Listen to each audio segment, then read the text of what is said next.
Assalamualaikum students and welcome to my channel NFP Siraj Educational Center.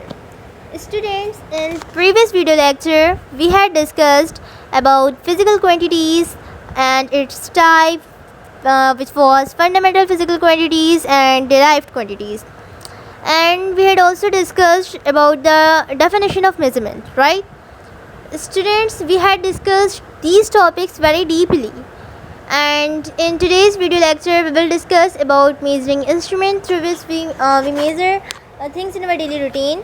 So before moving towards our topic, let's discuss an appropriate definition of measurement.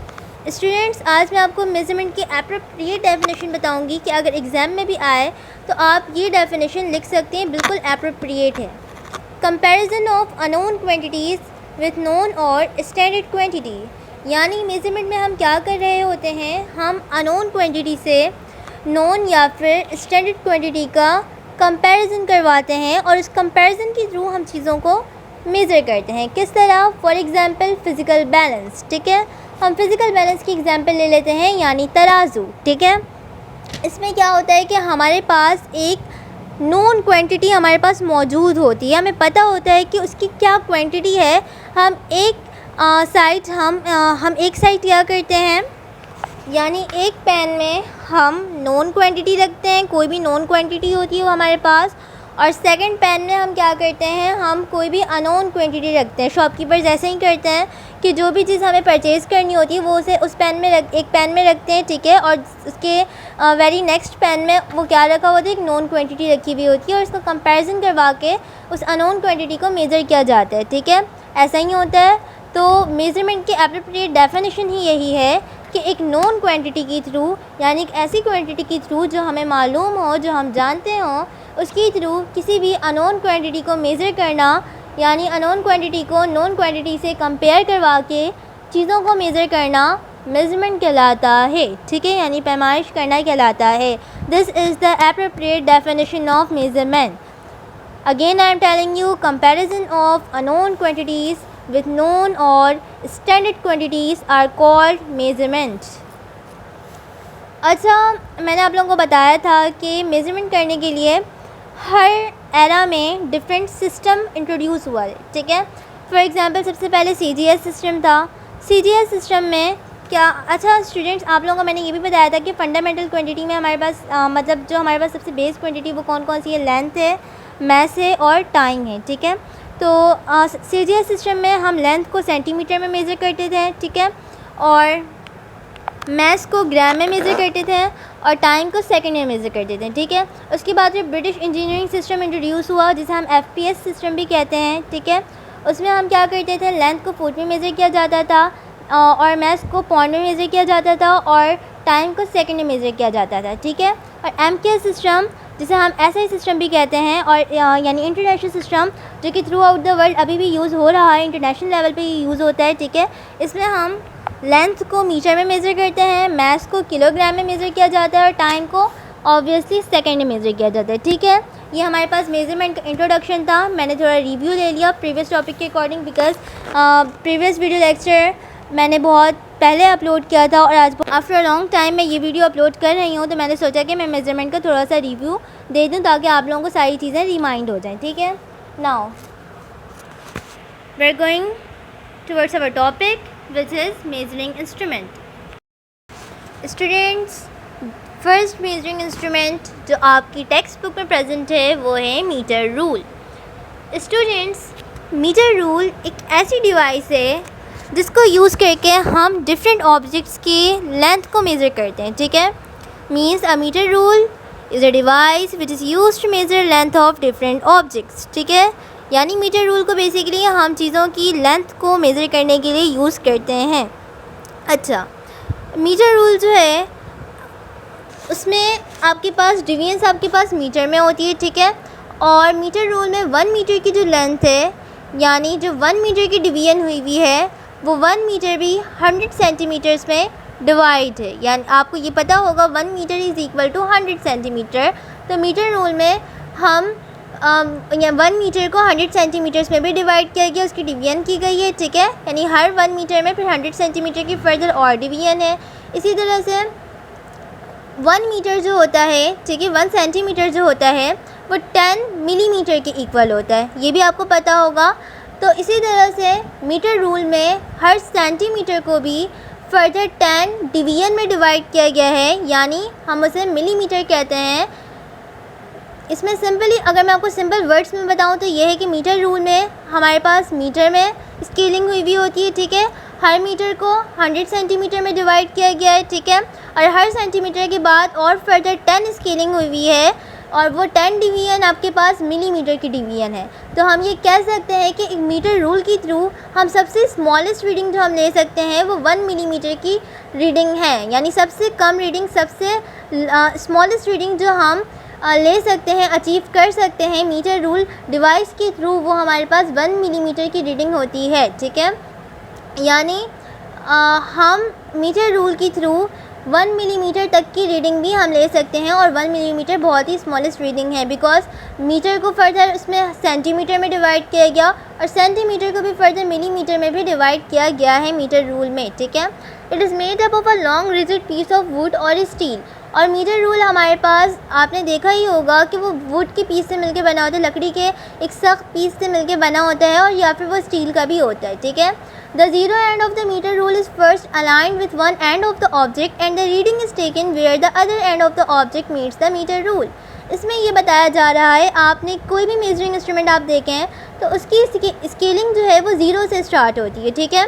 तो इसमें ये बताया जा रहा है कि मीटर रूल का जो ज़ीरो एंड है, यानी जहाँ से उसकी ज़ीरो की स्केलिंग स्टार्ट है, वहाँ पे हम जिस भी ऑब्जेक्ट को हमें मेज़र करना हो, फॉर एग्जांपल अगर हमें किसी भी रॉड को मेज़र करना है तो हम क्या करेंगे, उस रॉड का जो एक एंड होगा, एक सिरा होगा, उसे हम उस मीटर रूल के ज़ीरो एंड के साथ अटैच करेंगे, और फिर उसका जो सेकंड एंडिंग जहाँ पे ख़त्म हो रही होगी, वहाँ से हम मीटर रूल के थ्रू उसकी मीटर रूल की स्केलिंग के थ्रू हम उसकी लेंथ वहाँ से फाइंड कर सकते हैं, ठीक है।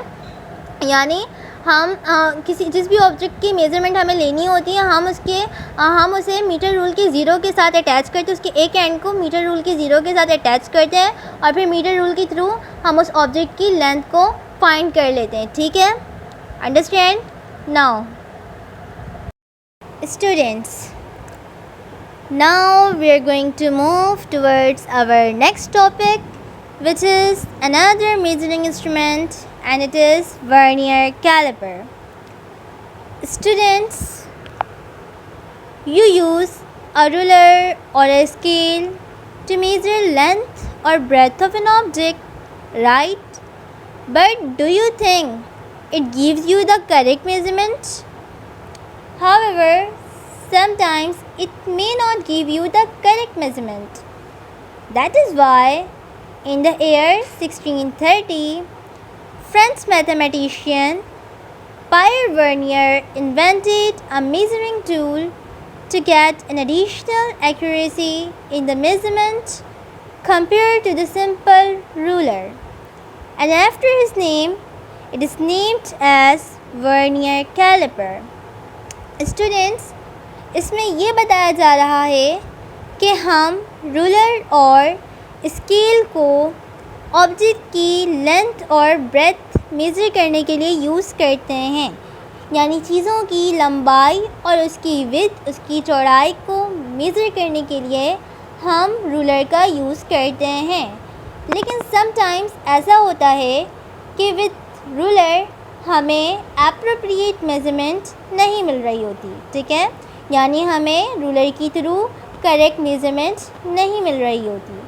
दैट इज़ वाई 1630 में एक फ्रेंच मैथमेटिशियन पायर वर्नियर ने एक ऐसा मेजरिंग टूल इन्वेंट किया जिसके थ्रू रूलर के कंपैरिजन में हमें एडिशनल एक्यूरेसी, यानी एक्यूरेसी के साथ length, breadth, internal and external diameter of objects की मेज़रमेंट हमें मिल सकती है।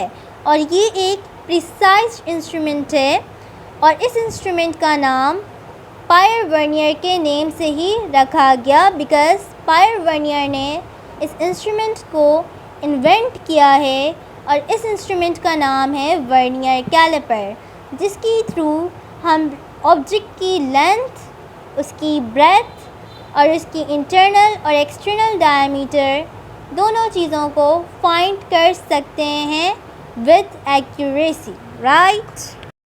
Students, we had discussed the invention and the uses of vernier caliper.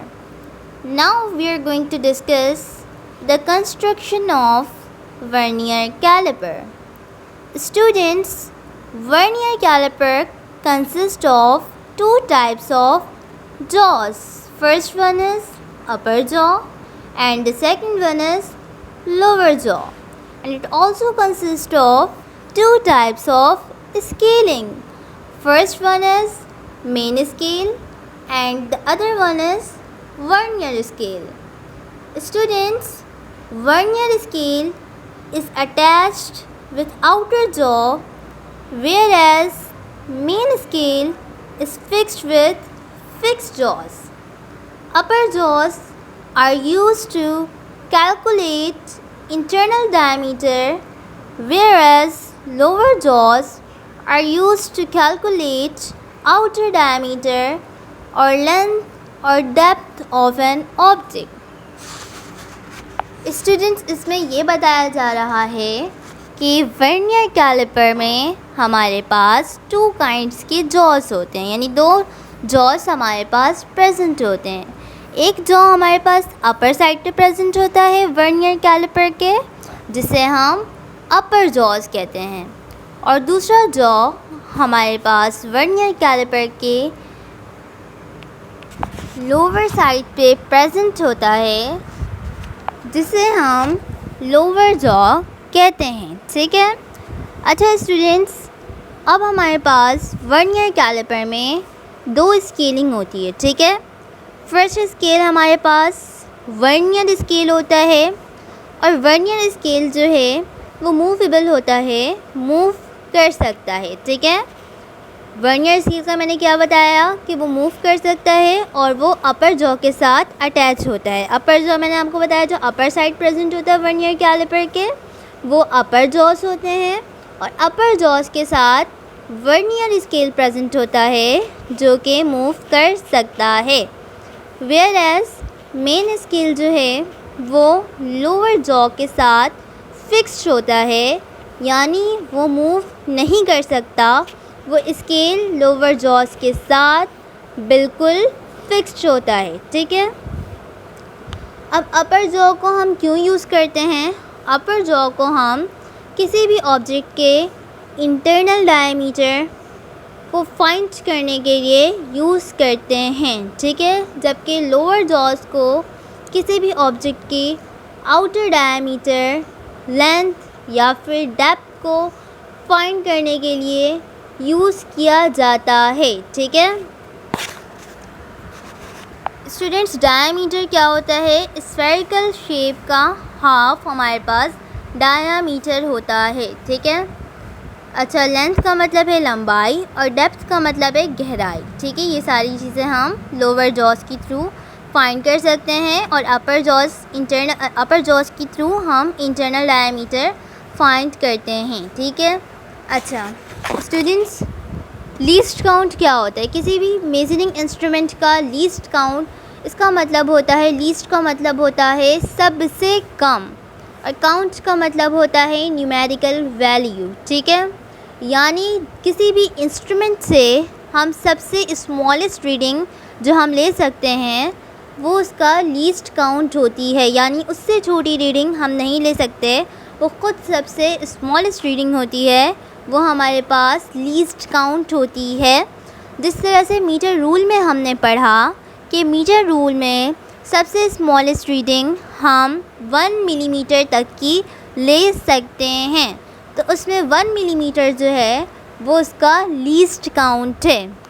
इसी तरह से स्टूडेंट्स, हर वर्नियर कैलिपर का अपना लीस्ट काउंट होता है, यानी ये इस इंस्ट्रूमेंट के मतलब हर इंस्ट्रूमेंट में डिफरेंट लीस्ट काउंट होता है. हर वर्नियर कैलिपर का भी अपना अपना लीस्ट काउंट होता है. ठीक है. फॉर एग्ज़ाम्पल, हम कोई भी वर्नियर कैलिपर लेते हैं और उसका लीस्ट काउंट जो है वो 0.05 मिलीमीटर है. ठीक है.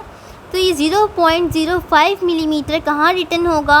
ये वर्नियर कैलिपर के साइड में रिटन होगा तो इससे हमें पता चल जाएगा कि ये क्या है, उसकी लीस्ट काउंट है।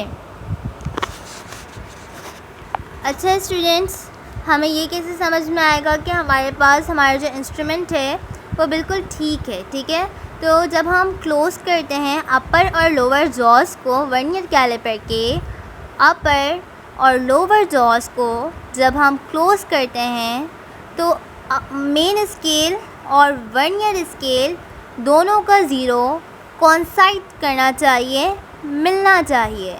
अगर ऐसा हो रहा है कि किसी भी एक स्केल का ज़ीरो दूसरे स्केल की ज़ीरो के साथ मैच नहीं कर रहा और वो किसी दूसरे नंबर के साथ मैच कर रहा है, फॉर एग्ज़ाम्पल मेन स्केल का ज़ीरो वर्नियर स्केल के 1 के साथ कोइंसाइड कर रहा है, तो इसका मतलब है कि हमारे इंस्ट्रूमेंट में ज़ीरो एरर है। ठीक है, कि जब भी हमारे दोनों स्केल का ज़ीरो यानी मेन स्केल और वर्नियर स्केल का ज़ीरो कोइंसाइड नहीं करता और हम दोनों जॉस को क्लोज़ कर देते हैं, तब हमारे पास क्या होता है, ज़ीरो एरर प्रोड्यूस होता है। ठीक है, और मेज़रमेंट करते वक्त हमें दोनों स्केल की रीडिंग लेनी पड़ती है, यानी हम मेन स्केल की रीडिंग भी लेते हैं और वर्नियर स्केल की रीडिंग भी लेते हैं। ठीक है, वर्नियर कैलिपर में हम मेन स्केल और वर्नियर स्केल दोनों ही की रीडिंग लेते हैं।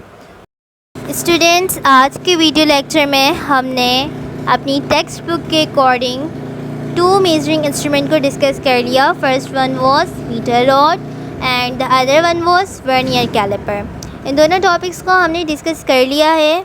इंशाल्लाह नेक्स्ट टॉपिक में हम अपने नेक्स्ट मेजरिंग इंस्ट्रूमेंट को डिस्कस करेंगे, which is micrometer screw gauge.